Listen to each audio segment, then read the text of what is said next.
Hey guys, what's going on? Jeb here, and in today's video, I have a very important question for you. Is Bitcoin destroying the world?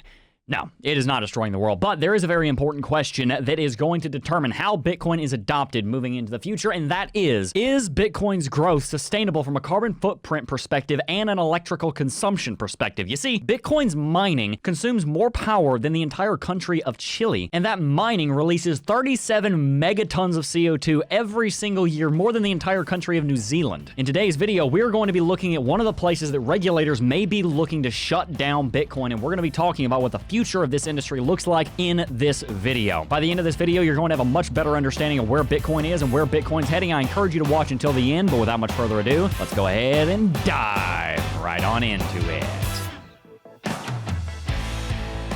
Surge in Bitcoin energy consumption sparks debate in the crypto community. Bitcoin energy consumption has been at its highest historical level since late 2020, according to Digiconomist's Bitcoin Energy Consumption Index. Pause. Why should you care about how much electricity Bitcoin is drawing? Very simply, there are two reasons. Number one, if you're concerned about the environment at all, this is something that you want to pay attention to because pollution and air quality directly impact your quality of life here on Earth. And number two, because if Bitcoin starts to create such a massive carbon footprint, we may see federal governments around the world start to step in and try and stop Bitcoin and cryptocurrency mining. It's a big deal and one that we need to pay attention to because it is an existential threat to the mass adoption of this space. So I encourage you, pay attention. This video is not something to look over. The recent surge of Bitcoin price has driven notable growth in the amount of electricity consumed by Bitcoin miners, spurring another wave of argument in the community over the ecology of the seminal cryptocurrency. For the uninitiated, Bitcoin mining is the process of randomly guessing and checking numbers, hoping that one of those numbers will unlock a Bitcoin block and allow the miner to generate profit in the form of making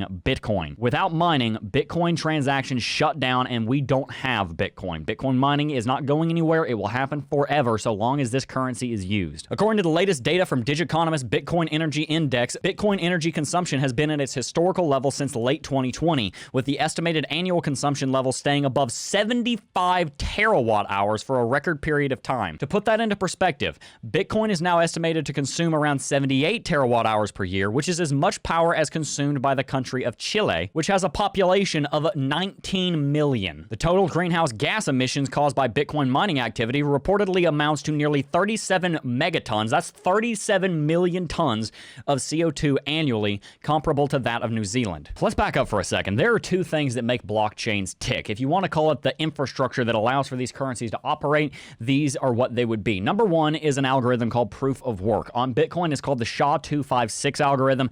That's blockchain development, not what we specialize on this channel. You can study that on your own if you're interested. The second way that cryptocurrencies are secured is what it's called, is through something called the proof of stake system. Proof of work is abbreviated POW, and then proof of stake is abbreviated POS. For example, ADA Cardano, founded by Charles Hodgkinson, only consumes 6 gigawatts of power. That is what, 0.06 terawatt hours compared to 78 terawatt hours in Bitcoin's case. Now you might say Cardano has much lower market capitalization, much less adoption. It's a much smaller network. Of course, it's going to consume less power, but the reason it consumes so much less power is because of what's called a proof of stake algorithm. Unfortunately, Bitcoin, on the other hand, is a proof of work algorithm, meaning that we have to constantly mine Bitcoin to allow for those transactions to take place. For Bitcoin to even exist, there must be miners, and the number of miners mining Bitcoin will continue to go up. If you go to the website blockchain.com and you type in total hash rate, you're going to see the total hash rate of all the miners in the ecosystem. Hash rate is the measure of how many calculations per second these miners are doing, and it generally indicates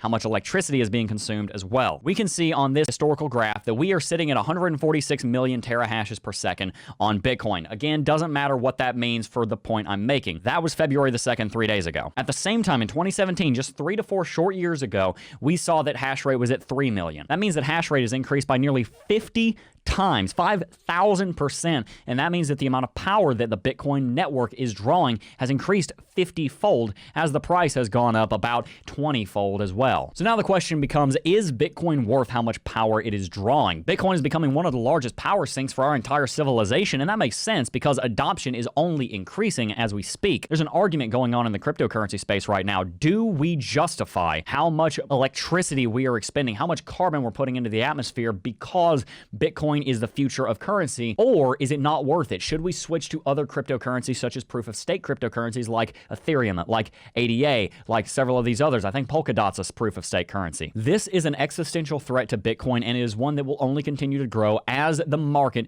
continues to adopt Bitcoin. We are seeing mass adoption taking place right now, guys. We're in the first of 9 innings, and it is only going to continue. And as it continues, we are going to have to ask ourselves more and more challenging questions. This is one of them. How much electricity is too much electricity going into the Bitcoin network? You probably didn't realize how much electricity Bitcoin mining takes, and it's only going to increase. Pretty soon, there might be more electricity going into mining Bitcoin than the entire country of America uses. I want to hear your opinions on that in the comment section down below. Do you think it's worth it? I think it is, but I want to hear what you think. And the last point I want to make here is, what does this do as far as opening us up to issues of regulation? Especially in the current democratic platform in America, are we going to see lawmakers start turning towards Bitcoin saying, you there, Bitcoin, you need to stop pumping so much CO2 into the atmosphere. You are making global warming and you are making climate change worse. Are we going to see regulation like that coming about? And I don't want to start a climate change argument here. There are people that say climate change is fake. There are people that say that climate change is an existential threat to humankind. The fact of the matter is,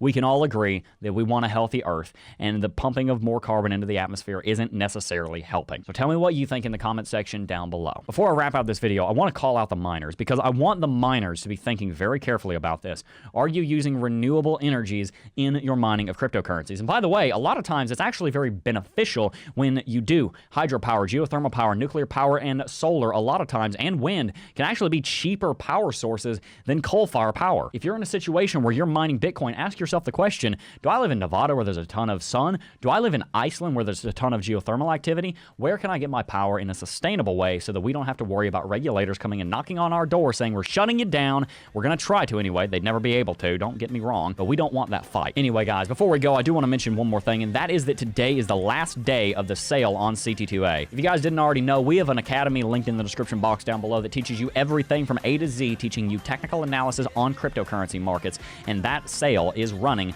right now. New Year's 2021 is going to get you $75 off on CT2A. If you use it today, you're going to be good. If you use it tomorrow, you're not going to be good because it ends today. The sale ends today. So if you're interested in joining, the link's in the description box down below. I highly encourage you to sign up, guys.